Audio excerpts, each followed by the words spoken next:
Hello and welcome to Fresh Thinking by Snowden Optiro. My name is Laurie Hassall, and today I'm joined by Julian Aldridge, who's our regional manager in the international region. Now, today's podcast and conversation is about cut-off grades, and this expands on a previous podcast where we introduced the concept of cut-off grades, the inputs, and also the different types of cut-off grades. Before we start, if you'd like to listen to more of our podcasts, then please, if you watch this, please subscribe to our channel. Now, Julian, today you'd like to talk about a case study that delves into cut-off grades and perhaps the misclassification of ore and waste. Yeah, I recently had the opportunity to work on a project that was mining at a grade very, very close to the cut-off grade. And I just thought this was a very, very useful and interesting application, sort of expanding on the discussion we had on cut-off grades last week. Yeah. Now, what happens when you mine close to the cut-off grade is that things that had not too much effect when you were mining at a higher grade start to have a much larger effect. And this particular mine that I was working on, it's a copper mine, an open pit copper mine, very large, lot of tonnage, many millions of tons, but it's mining at between 0.3% and 0.4% copper. Now, their cut-off grade is about 0.17% copper. So they are mining very, very close to it.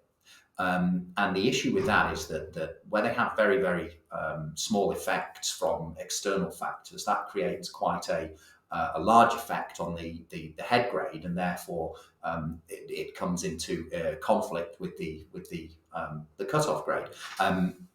A specific example here is that when you mine, if you're mining discrete pods of mineralization, and outside of that you have essentially waste, which is just material in this instance, which is lower than the cut-off grade, that when these areas are drilled out and blasted and then mucked and shoveled out and sent to the plant, if you are incorporating even small amounts of marginal waste or internal dilution or internal bits of waste, this has a massive effect, and it can drop the mined grade close to the cut-off grade. And you can actually tip yourself over the limit and find that you are processing waste rather than ore. So what kind of things could you do to limit this dilution effect?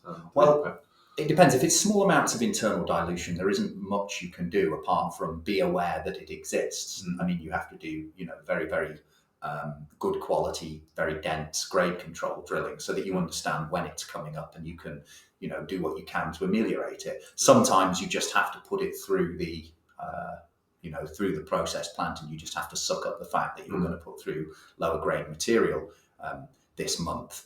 But essentially, what the issue is the key thing with it is making sure that you are classifying ore as ore, waste as waste, and ensuring that sort of the marginal stuff, the around the edges of the ore body that might be included in when you blast, are minimised as much as possible. So stringent controls. Yes. Control Essentially, very, very strong understanding of reconciliation. So the key thing is having a lot of sampling points, having a lot of points of understanding your grades and tonnage at each phase of the operation.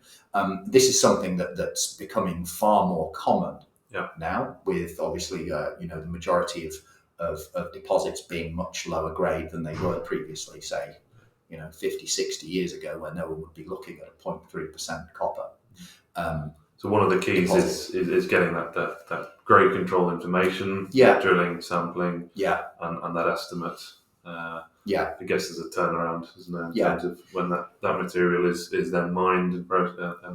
Yes. Yeah. I mean, the fundamental thing is that if you are mining at low grades and you are classifying waste as ore, you are having to process more tonnage for the same amount of product, essentially. And that's what the addition of waste and dilution causes. So that means you actually have an increased cost per tons of product, because every month you are planned to get, X amount of product concentrate or X amount of actual metal out of the ground. But because of this unclassified dilution, that lowers the grade, is going to cost more to recover. Yeah, your mining costs go up, your processing costs go up. And so what that actually does is that drives up the cutoff grade. Yeah. That causes you to get into a situation where, in order to break even, if you're using a basic break-even cutoff grade, your cutoff grade increases. Mm-hmm. So if you're already mining at a very, very low grade, you end up in a situation where your head grade that you're mining is dropping, your cutoff grade is being forced up, and you very, very quickly go to the point where you start to mine below cutoff grade. In terms of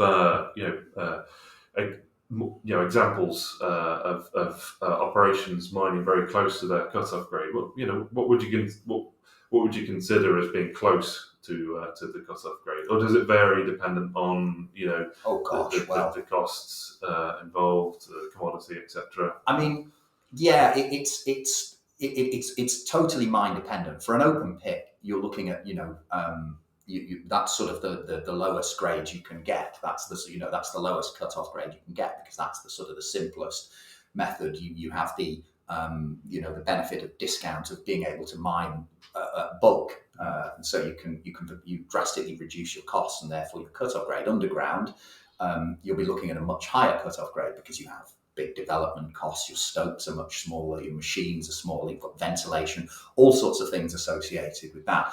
And so again, it's just done on a mine by mine basis, but this is the key thing. You have to have a very, very good understanding of your cutoff grade, variables associated with it. And it all goes back to what we discussed in the last podcast, really. But particularly if your feed grade, your head grade is close to that break-even cutoff grade. Your control needs to be the very best. It has to be very, very well managed. I mean, you can do things where you can model the blast to try and understand where the ore goes, where the ore's heaved to versus the waste after the blast. You can some people put metal markers in ore versus waste, so that when the trucks are, the loaders take the ore. Visual markers. There's visual markers. Grade control spotters. Yeah. I came across an underground lead zinc mine, where they actually put plastic carpet at the bottom of the stopes, really? So that they knew that when they blasted onto it, it was essentially everything above the carpet. When they were mucking it out, once they started scraping the carpet, they were at the bottom. All sorts of tricks. Excellent. Okay, well, thank you very much for that, Julian. Very insightful. So, if you'd like to listen to more about Snowden Optiro Fresh Thinking podcast, then again, please subscribe. Thank you for listening. Thank you very much.